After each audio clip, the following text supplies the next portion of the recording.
జన జాతర జగన్ గారు కూడా వచ్చే జన జాతర చూసి రాష్ట్రం మొత్తం ఒకే అంశం గురించి మాట్లాడుకుంటుందండి. రాష్ట్రం మొత్తం కూడా దీని గురించే మాట్లాడుకుంటుంది. దేని గురించి చెప్పమంటారా? జగన్ గారు కూడా వచ్చే జనం గురించి మాట్లాడుకుంటుంది. ఏంట్రా బాబా జనం? నిజంగా జగన్ గారు కూడా ఇసుకేస్తే రాళ్ళంత మంది జనం వస్తున్నారు కదా, నిజంగా ఆ జన జాతర అంతా కూడా జగన్ గారికి ఓట్లేస్తారా? దీని గురించి ఇప్పుడు ఎక్కువగా చర్చ అయితే నడుస్తుంది. ఎందుకనంటే కనుక చాలా మందికి నిజంగా ఈ అనుమానం వచ్చి ఉంటుంది. చూస్తున్నా మీకు కూడా డౌట్ ఉండి ఉంటుంది. నాకైతే డౌట్ వచ్చింది. ఏమని చెప్పంటారా? నిజంగా జగన్ గారు కూడా వచ్చే జనం అంతా కూడాను జగన్ గారు ఓట్లేసేవాళ్ళన్నా మరి ఇంతమంది జనం వస్తే కనుక మరి వీళ్ళు ఓట్లు వేయలేదా అని అంటే కనుక ఇలా చాలా ప్రశ్నలు అయితే ఉన్నాయి. కాబట్టి అంటే జగన్ గారు కూడా జన జాతరలాగా వస్తున్న ఈ జనమంతా కూడా నిజంగా జగన్ గారి అభిమానులేనా అని అంటే కనుక డౌట్. హోరు నర్షం వస్తూ ఉంటే ఇసుకేస్తే రాలేంతమంది జనం, హోరు నర్షం వర్షంలో కూడా అదరకుండా బెదరకుండా అలాగే నిలబడ్డారు. చూసారు, వాళ్ళు ఏమనుకోవాలి? నిజంగా వద్దు రావద్దు అని బ్యారికేడ్లు పెట్టేసి రోడ్లు తవ్వేసి చెక్ పోస్టులు పెట్టి పోలీసులు వెళ్తే కొడతాం లేదా తిడతాం, మీరు ఇటు వెళ్తాం లేదని వెనక్కి పొమ్మంటే అలా కాదు, మీరు ఆపినా మేము ఆగం ఏంటని చేలంట, చెట్లంట, పొట్లంట, గుట్లంట, మెట్లంట, తట్లంట ఇలాగ అటు ఇటు కాదు, ఏ దారి పడితే ఆ దారిన పారిపోతూ పోలీసులు దొరకకుండా ఏంటి పరుగులు పెడుతూ జగన్ గారు ఉన్న చోట కోసం వెళ్ళిపోతున్నారు. చూసారు, వీళ్ళంతా జగన్ గారికి ఓట్లేసేవాళ్ళేనంటారా? దీని మీద చర్చ ఎక్కువ నడుస్తుందండి రాష్ట్రంలో. దీని గురించే మాట్లాడబోతున్నాం మనం ఇప్పుడు. చాలా ఇంట్రెస్టింగ్ ఉండబోతుంది నాకు తెలిసి. నేను దీనికి ఒక ముగింపునిస్తాను. అసలు వీళ్ళందరూ కూడా జగన్ గారికి ఓట్లేసేవాళ్ళ కాదా? దీనికి ఒక ముగింపు ఇస్తాను ఖచ్చితంగా. ఫస్ట్ జగన్ లైక్ చేయండి. లైక్ చేస్తే నాకు మోటివేషన్ ఉంటుంది. ఈ ఇన్ఫర్మేషన్ ఎక్కువ మంది షేర్ అవుతుంది. ఎక్కువ మంది చేస్తే వాళ్ళ అభిప్రాయం కూడా తెలియజేస్తారు. మీ అభిప్రాయం నాకు చాలా ఇంపార్టెంట్. జగన్ గారికి కూడా వచ్చే జన జాతర జనం ఎవరైతే ఉన్నారో వాళ్ళందరూ జగన్ గారికి ఓట్లేసేవాళ్ళైనా కాదా? జగన్ గారి అభిమానులే కాదా? మీ అభిప్రాయం కూడా కామెంట్ రూపంలో తెలియజేయండి. ఫస్ట్ నాకు అది కావాలి. కొత్తగా మన ఛానల్ ఇస్తే పక్కాగా సబ్స్క్రైబ్ చేయండి. మీ అమూల్యమైన అభిప్రాయం కామెంట్ రూపంలో తెలియజేయండి, లైక్ చేయండి. జన జాతర జగన్ గారు కూడా వచ్చే జన జాతర ఏదైతే ఉందో ఆ జనమంతా కూడా జగన్ గారి మనుషులేనా? జగన్ గారికి ఓట్లేసే మనుషులేనా కాదా? జగన్ గారిని చూసి వెళ్ళిపోతారా? ఏదో సినిమా యాక్టర్ వస్తే చూడడానికి వెళ్తాను చూశారు, అలాగే వెళ్ళి చూసి వచ్చేసి వెళ్ళిపోయే మనుషులేనా? నిజంగా ఆయన అభిమానులేనా అనేది చాలా మందికి రాజకీయ విశ్లేషకు కావచ్చు, అలాగే కూటమికి కావచ్చు, చాలా మటుకి కూటమి సైడ్ ఒక మాట అయితే అనిపిస్తుంది. ఆ జగన్ గారు అంటే చూడడానికి వచ్చేవాళ్ళు ఎక్కువ మంది ఉంటారండి అన్నట్టు మాట. ఇప్పుడు చూడడానికి అయితే ఒకసారి చూస్తారు, రెండుసార్లు చూస్తారు. జగన్ గారు ఎక్కడికి వెళ్తే అక్కడికి వెళ్ళిపోతారంటే జనమంతనం ఏంటో నాకు అర్థం కావట్లేదు. కానీ ఒకసారి చిన్న విశ్లేషణ. జగన్ గారు ఈ 16 నెలల కాలంలో కొన్ని పర్యటనలు అయితే చేశారు. కొన్ని పర్యటనలు ఏంటంటే పొగాకు రైతులను పరామర్శించడానికి వెళ్ళాడు ఆయన. పొదిల్లో గుర్తుందిగా మీకు? పొగాకు రైతులను పరామర్శించడానికి వెళ్తే కనుక అదే వాళ్ళ సాధక బాధలు తెలుసుకోవడానికి వెళ్తే అక్కడికి వచ్చిన జనం మీరు చూసే ఉంటారు. అక్కడికి వచ్చిన జనం తండోపతండాలకు వచ్చేసారు. మనం మామూలు కదా, అసలు అంతమంది వస్తారని కూటమి కూడా ప్రభుత్వం కూడా ఎక్స్పెక్ట్ చేయాల, అంతమంది జనం వచ్చేసారు. తర్వాత గుంటూరు చూసుకుంటే కనుక మిర్చి యార్డ్ అసలు ఎంత రాద్ధాంతం జరిగిందో మీకు తెలుసు. కాబట్టి లాఠీ చార్జ్ చేయాల్సిన పరిస్థితులు ఏర్పడ్డాయి. ఆ జనాన్ని కంట్రోల్ చేయలేక అంతమంది జనం విరగబడిపోయారు అక్కడికి. తర్వాత ఏదైతే తెనాలిలో కూడా ఆయన వచ్చారు. కాబట్టి తెనాలి జగన్ గారి పర్యటన చూసుకుంటే కనుక అంతే జనం ఏం తగ్గల. మీకు కూడా మాట చెప్పాలా, జగన్ గారి పర్యటనకి జనం పెరిగారే కానీ తగ్గల. జగన్ గారికి జనం బ్రహ్మరథం పడుతున్నారని రాజకీయ విశ్లేషకులు చాలా మంది మాట్లాడుతూ ఉంటే ఆ పెరుగుతున్న జనం చూస్తే నిజమేనేమని అనిపించింది. తర్వాత నెల్లూరు చూసుకుంటే కనుక నెల్లూరులో జనాల్ని కంట్రోల్ చేయలేక లాఠీ చార్జ్ చేసిన పరిస్థితి గుర్తుందిగా. తర్వాత ఏదైతే ఆయన కాకని గోవర్ధన్ గారిని జైల్లో పరామర్శించడానికి వైఎస్ జగన్ గారు ములాఖాత్ నిమిత్తం జైల్లో పరామర్శించడానికి వెళ్ళినప్పుడు వచ్చిన జనం కంట్రోల్ చేయలేక, హెలిప్యాడ్ దగ్గరకు వచ్చిన జనాన్ని కంట్రోల్ చేయలేక నానా అవస్థలు పడ్డారు. ఒకనొక దశలో ఇంక ఏం చేయాలో తెలియని పరిస్థితి. లాఠీ చార్జ్ చేయడం కూడా వాళ్ళు వెనకాల అంతమంది జనం వచ్చేసారు. తర్వాత పల్నాడు రెంటపాళ్ళ అది అసలు మన వాళ్ళకు ఒక యుద్ధ వాతావరణం సృష్టించింది. పల్నాడు రెంటపాళ్ళ ఏదైతే జగన్ గారి పర్యటన ఉందో ఒక యుద్ధ వాతావరణం. అసలు అంతమంది జనం ఎలా వచ్చారో తెలియదు. రోడ్లు తవ్వేశారు, ముళ్ళ కంచెలు వేశారు, బ్యారికేడ్లు పెట్టారు, చెక్ పోస్టులు పెట్టారు. ఏంటి ఆధార్ కార్డు ఉంటేనే ఊర్లోకి ఎంట్రీ అన్నారు, ఆధార్ కార్డు లేకపోతే వెనక్కి పొమ్మన్నారు. అలాంటి పరిస్థితుల్లో కూడా ఎక్కడి నుంచి వచ్చారో తెలియదు, ఎటు నుంచి వచ్చారో తెలియదు. జనం మాత్రం గుమిగూడి అంటే తండాలకు వచ్చారు. అది మీకు గుర్తుండి ఉంటుంది. తర్వాత బంగారుపాళ్యం మామిడి రైతులు కానీ చీని రైతులు కానీ ఇలాంటి వాళ్ళు పరామర్శించడానికి రైతులు పరామర్శించడానికి అయితే ఎంతమంది జనం వచ్చారో మీకు తెలుసు. ఆ జనమంతా కూడా. తర్వాత నర్సీపట్నం మెడికల్ కాలేజ్ రీసెంట్గా నిన్న కాక జరిగిందా మొన్న ఏదైతే నర్సీపట్నం ఉందో మొత్తం దాంతో పటాపంచలైపోయింది. మొత్తం కూటమిలో ఉండే నాయకులు కావచ్చు, రాజకీయ విశ్లేషకులు కావచ్చు, రాజకీయ నిపుణులు ఎవరైనా సరే వాళ్ళందరికీ ఒక అనుమానం అయితే క్రియేట్ అయిపోయింది ఆ నర్సీపట్నం మెడికల్ కాలేజీ తోటి.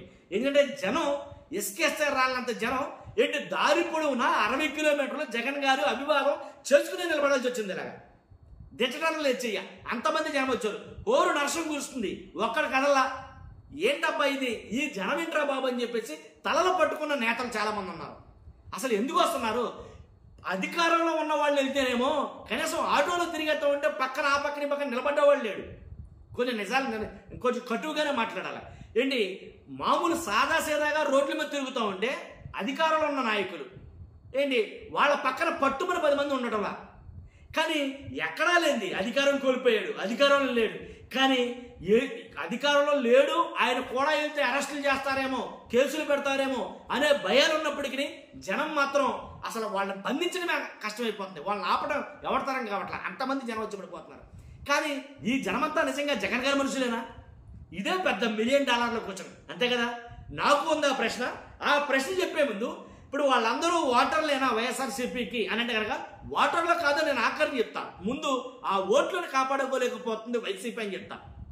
ఏదైతే ఓటర్ ఉన్నారో ఆ ఓటర్ వేసే ఓట్లను కాపాడుకోలేకపోతుంది. అందుకనే ఇప్పుడు పద్మ వ్యూహాన్ని ఒక చక్రబంధం లాంటిదని జగన్మోహన్ రెడ్డి గారు సృష్టించబోతున్నాడు.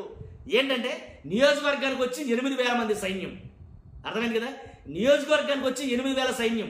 ఎందుకంటే కనుక బూత్ లెవెల్ ఏదైతే పోల్ మేనేజ్మెంట్ వైఎస్ఆర్సీపీకి సాధ్యం కాదని అన్నారో, బూత్ మేనేజ్మెంట్ వైఎస్ఆర్సీపీకి కుదరదని అన్నారో, దాన్ని అధిగమించడానికి ఒక వ్యూహాన్ని రచిస్తున్నాడు జగన్మోహన్ రెడ్డి గారు.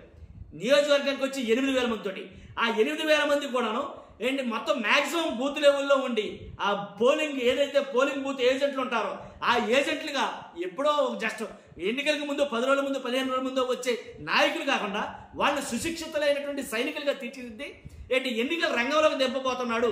ఇదే ఆయన చక్రవ్యూహం అనేది ఆయన పద్మవ్యూహం అని మాట్లాడుకున్నారు. కాబట్టి నిజంగా ఇది ఎందుకనంటే కనుక ఏదైతే మనం మాట్లాడుతాం చూసారు, జనం జగన్ గారి కోసం ఎగబడుతున్నారనో ఆ ఎగబడుతున్న ఓటర్ల ఓట్లు కాపాడుకోవడం కోసం ముందు ప్లాన్ చేస్తారు. కాబట్టి ఆ ప్లానింగ్ లో భాగంగా ఫెయిల్ అయ్యారు. కాబట్టి లాస్ట్ టైం 2024 ఏదైతే ఎలక్షన్ జరిగిందో ఆ ఎలక్షన్ లో వైఎస్ఆర్సీపీ ఓడిపోవడానికి ప్రధాన కారణం ఇంచుమించుగా సుమారు 80 నియోజకవర్గాలు, 1, 2, 3, 4 కాదు 80 నియోజకవర్గాల్లో పోలింగ్ బూత్ ఏజెంట్లు సరైనోడు కాక 80 నియోజకవర్గాల్లో పోలింగ్ బూత్ ఏజెంట్లు ఏంటి అమ్ముడుపోవడం వల్ల చాలా మట్టికి అమ్ముడుపోవడం భయానో నయానో మొత్తానికి వాళ్ళైతే కనుక వాళ్ళ పంచాలు చేరిపోవడంతో యథేచ్ఛగా వాళ్ళకి వాళ్ళే గుద్దుకున్నారు, వాళ్ళకి వాళ్ళే ఏంటి రిగ్గింగ్లు చేశారన్నారు, వాళ్ళకి వాళ్ళే ఇక అన్నీ జరిగిందన్నారు. ఈవీఎం ట్యాంపరింగ్ మాట పక్కన ఉంచితే కనుక. కానీ ఇలా జరిగింది కాబట్టి ఈసారి అలా జరగకుండా ఉండడం కోసం అని చెప్పేసి ఎన్నికలకి ఇంకా 2-3 ఏళ్ళు ముందు నుంచే ఈ ప్లానింగ్ అయితే చేస్తారు. ఓటర్లని కాపాడుకునే ప్లానింగ్ ఇది, అర్థమైంది కదా. కాబట్టి ఇప్పుడు జగన్ గారు కూడా వస్తున్నాం, ఆ జనం ఓట్లు వేస్తున్నారా లేదంటే కానీ వేస్తున్నారు, వేసిన ఓట్లని కాపాడుకోలేకపోయింది 2024లో. అదే నేను చెప్పబోతున్నాను. జగన్ గారు కూడా ఉన్న వాళ్ళందరూ జగన్ అభిమానులు ఖచ్చితంగా ఆయన మనుషులే. జగన్ గారు కూడా ఉన్న మనుషులే, జగన్ గారు కూడా వెళ్తున్నారు. జగన్ అంటే అభిమానం ఉంటేనే అంత దూరం వెళ్ళినా ఆయన మండు టెంట్లోనూ ఉంటున్నారు, హోరును వర్షంలోనూ ఉంటున్నారు. కాబట్టి కొట్టినామన్నారు, కేసులు పెట్టినామన్నారు. కాబట్టి ఏదేమైనా మేము జగన్తోనే అంటున్నారు వాళ్ళు, అర్థమైందిగా. ఇప్పుడు జగన్ అని పేరెత్తితే చాలు లోపలేసేసే పరిస్థితులు ఉన్నాయి చాలా చోట్ల కదా. మరి అలాంటప్పుడు కూడా ఆయన నిలబడి నిర్భయంగా ధైర్యంగా ఉన్నారంటే కనుక అది ఖచ్చితంగా జగనే, ఆయన అభిమానమే కదా. కాబట్టి దీనిలో ఎలాంటి సందేహం లేదు, నిస్సందేహంగా చెప్పొట్టు అది జగన్ గారి అభిమానులే, జగన్ గారి మనుషులే, దాంట్లో ఎలాంటి డౌట్ లేదు.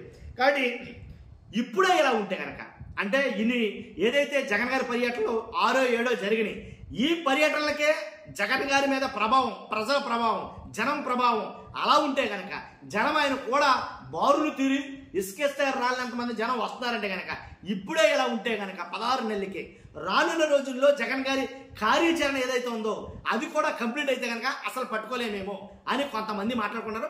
నా అభిప్రాయం కూడా అది. ఏంటా జరగబోయే కార్యాచరణ అంటే నియోజకవర్గాల పర్యటన జగన్ గారి ఉండబోతుంది అంటుంది. అది ఏ లెవెల్లో ఉండబోతుంది అనేది మనకు అర్థమైపోతుంది. జస్ట్ ఏదో ఒక చోటకే వెళ్తేనే జగన్ గారు అలా ఉన్నారంటే ప్రతి నియోజకవర్గం జగన్ గారి పర్యటన ఇస్తే కనుక ఏ రకంగా ఉండబోతుంది ఆ వేడి అనేది అర్థమవుతుంది. అంతేకాదు నియోజకవర్గాల పర్యటన అయిన తర్వాత పాదయాత్ర అని అన్నారు జగన్ గారిది. అసలు నిజంగా ఆ పాదయాత్ర ఊసెత్తితేనే వైఎస్ఆర్సీపీ అభిమానులు పూనకాలు పొందుతున్నారు. కానీ పాదయాత్ర నిజంగా ప్రారంభమైతే అది అసలు నేను ఇమాజిన్ చేయలేను. ఫస్ట్ అది మనం ఊహించలేము మన ఊహకి. కాబట్టి జగన్ గారు పాదయాత్ర అంటే ఎలా ఉండబోతుందో మనం ఒకసారి అర్థం చేసుకోవచ్చు. దాంట్లో ఎలాంటి డౌట్ లేదు. పాదయాత్ర తలపెట్టాడంటే అది ఇంక తిరిగిలేదు ఇక. కాబట్టి ఎందుకంటే జగన్ గారు కూడా జనం ఎప్పుడూ ఉన్నారండి. ఈ మాట మాత్రం పూర్తిగా అసలు ఎలాంటి సందేహం లేకుండా చెప్తున్నాను నాకున్న అనుభవం బట్టి. కాబట్టి జగన్ గారు కూడా జనం ఉన్నారు కాబట్టి ఓడిపోయినా సరే 40% ఓట్ బ్యాంక్తో ఉన్నాడు. దాంట్లో ఎలాంటి డౌట్ లేదు. కానీ ఆ జనంలోకి ఇప్పుడు వెళ్ళబోతున్నాడు. జస్ట్ అలా వెళ్ళొచ్చేస్తేనే ఇంత దారుణంగా ఉంది. వెళ్ళొచ్చినందుకే ఇంచుమించుగా ఇన్ని రోజులు మాట్లాడుకున్నాం మనం. జస్ట్ అలా వెళ్ళి ఇలా వచ్చేసినందుకు ఇన్ని రోజులుగా మాట్లాడుకున్నాం. రాష్ట్రం మొత్తం మాట్లాడుతుంది ఈ విషయం గురించి. అలా కాదు, ఇక నుంచి వెళ్ళి జనాల్లోనే ఉండిపోతా అని అంటే కనుక ఎలా ఉండబోతుందో మనం ఒక్కసారి ఊహించుకోవచ్చు. అది మన ఊళ్ళకి అందరూ నాకు తెలిసి. కాబట్టి పాదయాత్ర స్టార్ట్ అయితే కనుక మొత్తం రాజకీయాలన్నీ చేంజ్ అవుతాయి. మొత్తం రాజకీయం అంతా మారుతుంది. దాంట్లో ఎలాంటి డౌట్ లేదు. ఆలోపులోనే అడపా ఈ పర్యటనలో వైఎస్ఆర్సీపీలో కొత్త జోషును అయితే తీసుకొస్తుంది అనడంలో ఎలాంటి సందేహం లేదు. నేను మీకు ఫస్ట్ చెప్పిన మాట, జగన్ గారి కూడా ఉన్న జనమంతా కూడా ఆయన మనుషులే, ఆయన మీద అభిమానులు వచ్చిన వాళ్ళే, ఆయన ఓటర్లే. ఆ ఓటర్లు కాపాడుకునే భాగం కూడా దీంట్లోనే ఉంది. ఇప్పుడు అది రచిస్తున్నాడు, ఆల్రెడీ వ్యూహం స్టార్ట్ అయ్యింది అని అయితే చెప్పొచ్చు. కాబట్టి చూస్తున్నా మీరందరూ కూడా నేను చెప్పిన మాట ప్రతిదీ కూడా యాజ్ టు పిన్ జరుగుతుంది. దాంట్లో ఎలాంటి డౌట్ లేదు. ఫస్ట్ అయితే లైక్ చేయండి, చాలా మందికి తెలియాలి ఈ విషయం. లైక్ చేస్తే నాకు మోటివేషన్ ఉంటుంది, ఎక్కువ మందికి ఇన్ఫర్మేషన్ షేర్ అవుతుంది. కొత్తగా మన ఛానల్ ఇస్తే పక్కాగా సబ్స్క్రైబ్ చేయండి. Thank you very much.